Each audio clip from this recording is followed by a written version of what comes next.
Hey, I'm Mark, And I'm Craig. and this is Songwriters Tales. And Craig, tonight, Artist Spotlight Series. We do. And we've got somebody that's living in Nashville and she's from Canada. You want to tell our guests a little bit about her? Oh, yeah, with pleasure. Craig, we've got Tenille Arts on, and I have been a major fan of this young lady's music for a long time, since the first things that I saw of her. And the discussion is going to be awesome. So let's get into it. What do you say? I say we should. What do you say? Let's do it.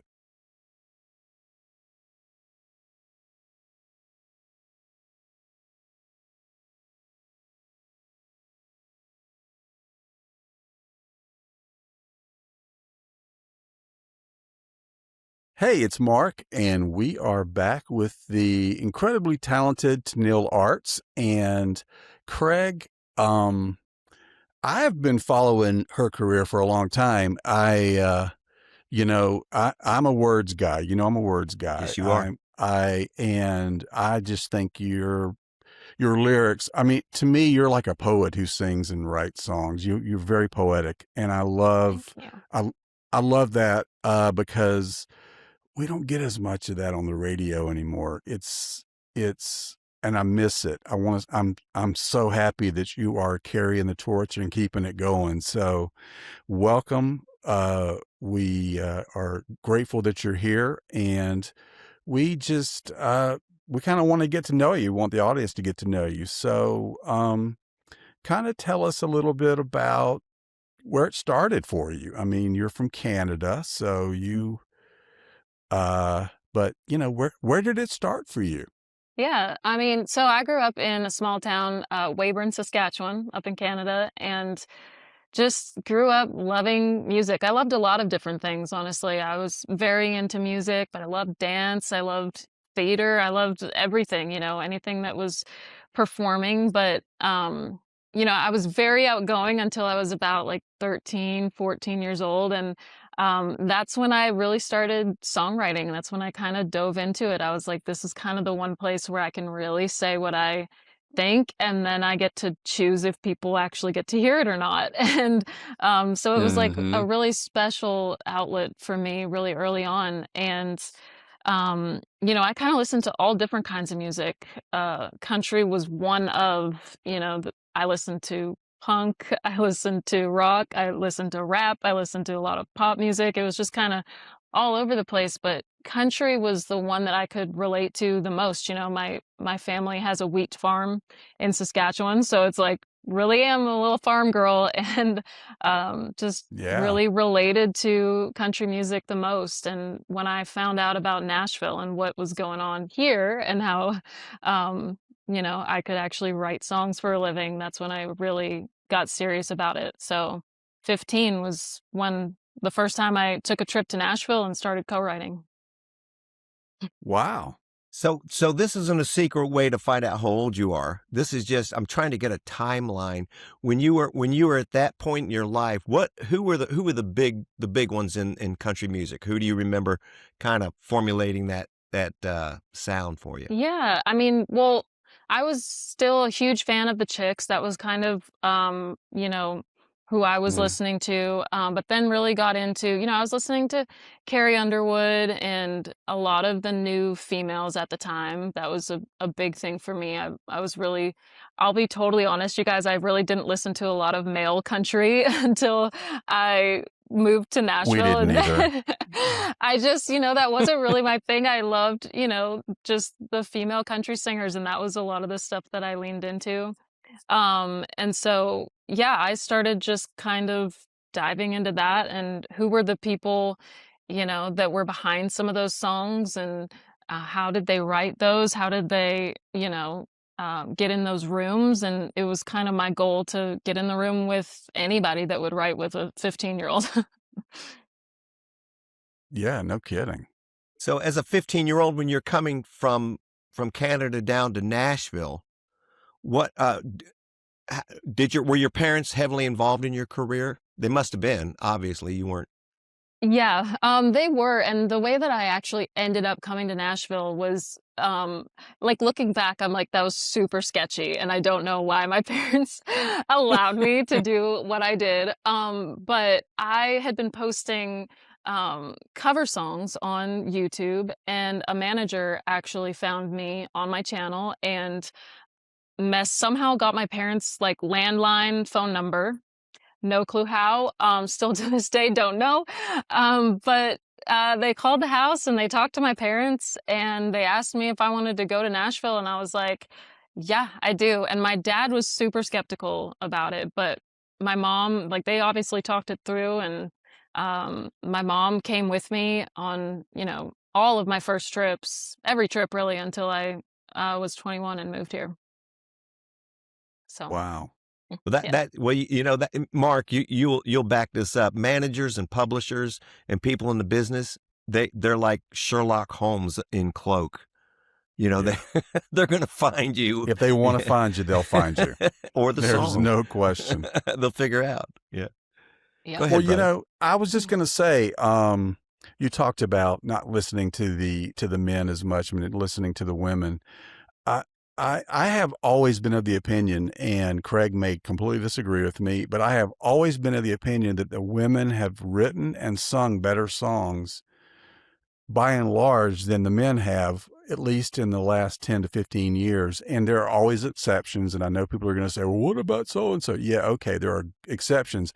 But I find myself listening more to the women because of the songwriting and the lyrics and the more interesting melodies. And so it's interesting that you say that, because I've kind of always felt, I'm not an artist. I've never been a singer, but I've always been drawn to the same thing for the same reasons, because I loved, you mentioned the Chicks, just great songwriting and great, just, I don't know. It's like they didn't have the same boxes, the same rules they had to, so they got to kind of do kind of what they wanted. And it always appealed to me more. So, well, let's talk about your single that came out in December. Don't Ruin Flowers. Great Oh, hook, great great, Thank song. you. great idea. So I did read a little bit about the bio as where it came from, but I want you to tell people kind of where the song came from and, what inspired it and what brought it here. Yeah, I mean, so this was a song that I wrote with Lydia Sutherland and Ryan Cohn, and Ryan actually produced it as well. And this was a random day, and I actually love when people text me last minute to come and write with them, because I feel like those are like the magic days. And this was one of those Hmm. days. Lydia texted me. It was either the morning of or the night before, and she said their third canceled, and she's like, "Are you free?" And I happened to be free, and so I showed up. It was a Friday, and we were all kind of like, honestly, a little exhausted. I think we had all written like all week long, and we started on a song and we were kind of writing in circles. One of those ones that's like so clever that you end up like second guessing yourself, and like, was it first person, Hmm. third person? You're just kind of like, wait a minute. And so we decided to pivot, and we don't normally do that. I don't know if I've ever done that with them before, but um yeah, I was like, well, I know we're kind of stuck here, but I have this other title in my phone, and I had just seen it a couple days prior on a random TikTok post. This girl, I sometimes I go down like these rabbit holes of breakup TikTok, and it's actually really great to Hmm. just kind of know what people are talking about in their breakups and things. And this one girl had Good specifically idea. said, like, why do guys always feel the need to buy apology flowers? Like, they're just a constant reminder. They sit there, and you think of that awful thing, every time you see them, and they're ruining flowers for us. And I was like, oh my gosh, this actually aligns Whoa. perfectly. Okay. Yeah.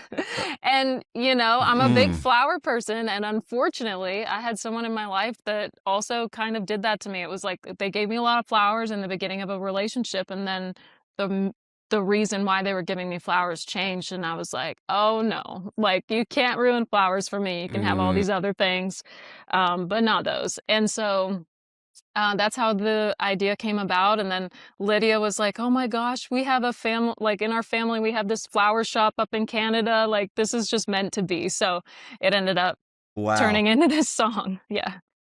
That's amazing. You know, It's a great song. Thank you. I'm a firm believer, and Mark will agree with me on this, that true life stories are the strong. I mean, a lot of people have written great songs, just totally made up random fantasy songs. But when you write, like Cats in the Cradle is a good example by Harry Chapin. If you're familiar with that one, I know you are. You know, that's one of those ones that his wife actually wrote about him. And so when I heard this song, I went on, I said, let me go tap into that tune. And then I said, now how is she going to turn that title into a hook? Because we've got a publisher who actually was responsible for Kenny Rogers' last hit. And so we consult with him all the time when we're writing. And one of his things is that hook has got to be in the title. If that title doesn't grab them, they're going to just kind of go, I'm not even going to listen to that. It's just not even interesting. And you're looking at that title saying, where's this going to go? You know, and it blew me away. It was so brilliant. Thank you. But thank you for that story, man. That's good, Mark. I like that. Good stuff. Well, you know, I think that I agree with you, Craig. I think that the best songs come from real life. And I know something else. I'm going to start hanging out on TikTok and looking for hooks. I'm telling you, it's just like Man. I felt like, well, I was on it for my own personal reasons, and then I was like, oh, whoa, Right. people are like really diving into this, and people are sharing their breakup stories, and it's the comments that are the gold because people really share what they're going Yes. through, and most of the time it's things that we have all thought and said. It's just like to hear somebody else say it and write it out. It's like, oh, that's like a legit thing that people think about going through a breakup. I'm going to stop listening to dad jokes for my hooks then. Yeah. It's time to head over to TikTok. There's actually a few good ones there. That's awesome. Go for it, brother. I see it. You know, so you've been living in Nashville for 10 years. So you're a really good person to kind of talk about the evolution of the music industry. Yeah. And Nashville. And, you know, Craig and I have been going to Nashville since the 90s, pitching songs and working with publishers and talking to people. And it is so different than it was when we were going there. And it seems like in the last 5 years, it's gotten even, you know, crazier, Yeah. if for lack of a better word. Yeah. But talk about, you know, what does it look like to you? You know, since you've been there for 10 years, what's going on there that wasn't going on there before, and it doesn't necessarily be good or bad, just you know, your thoughts on it.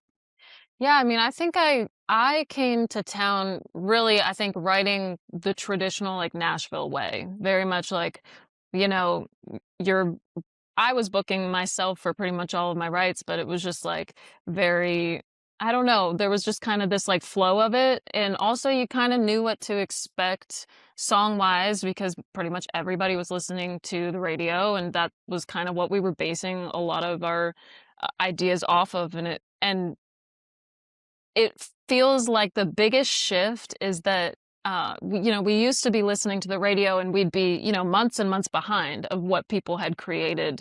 Of course. And now it's like, whoa, you're hearing things like as people are creating them. Maybe sometimes even day of demos, like boom, it's on the internet and you're like, oh, you know exactly what people are writing in real time. And I think that is like the biggest shift that I have seen, just like social media in general. Really opening the doors for a lot of people but then also an overload of content. It is really hard to like go through all of that stuff. There's a lot going on.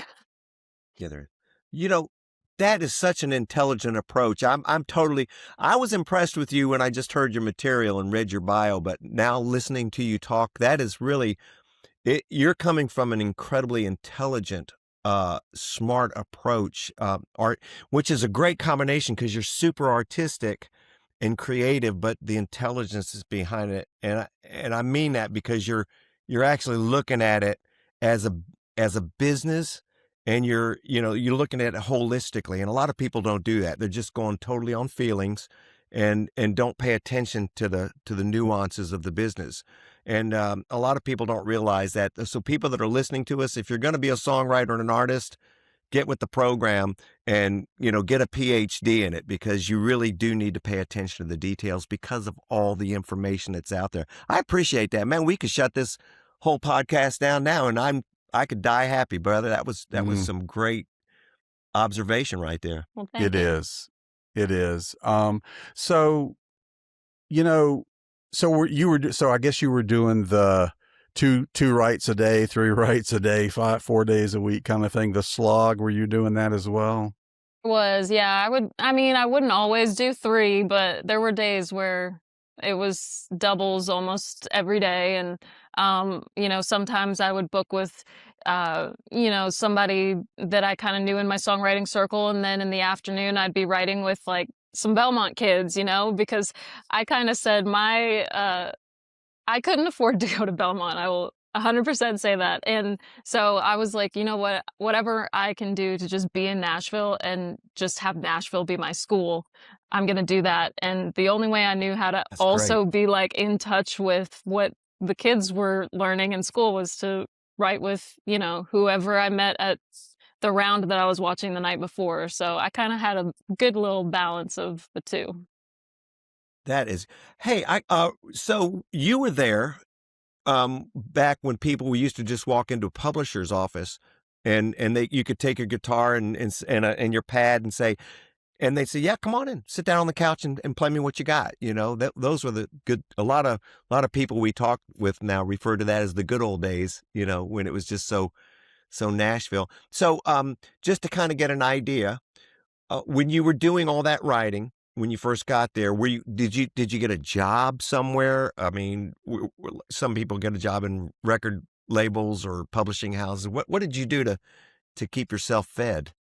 So, well, what was really interesting with my story and how everything kind of came together, since I was and am Canadian, the visa situation was something that I was like, Yeah. okay, I really need to figure out how to actually be able to make money in Nashville and as a songwriter. So, there was a period of time, I would come back and forth, but I was never, making money here until I had just graduated high school and I kept doing my little 2-week trips at a time. I worked at a dance store in my hometown, just saving up as much as I could.